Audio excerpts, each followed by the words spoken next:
শুরুতেই যে খবরের দিকে নজর রাখবো 10ই জানুয়ারি থেকে গঙ্গাসাগর মেলা। আজ গঙ্গাসাগর মেলা পরিদর্শনে যান মুখ্যমন্ত্রী মমতা বন্দ্যোপাধ্যায়। যে গঙ্গাসাগর মেলায় প্রতি বছর লক্ষ লক্ষ মানুষের সমাগম হন এবং সব মিলিয়ে কোটি মানুষের আসেন, এই পুণ্যার্থীদের ভিড় হয় সেখানে।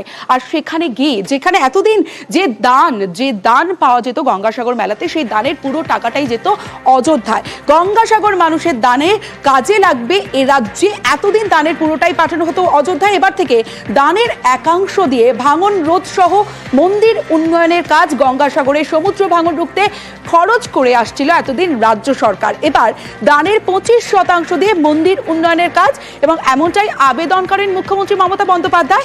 আর সেই আবেদনের সাড়া কপিল মুনি আশ্রমের।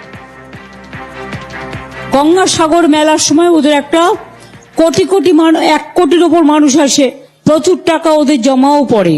সেই টাকাটা ওরা অযোধ্যায় নিয়ে চলে যায়, কারণ সেখানে ওদের একটা মন্দির আছে।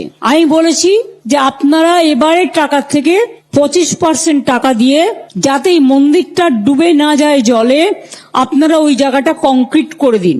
গুরুদাসজি মহারাজ হ্যাঁ বলেছেন আপ जो बोलेंगे हम करेंगे।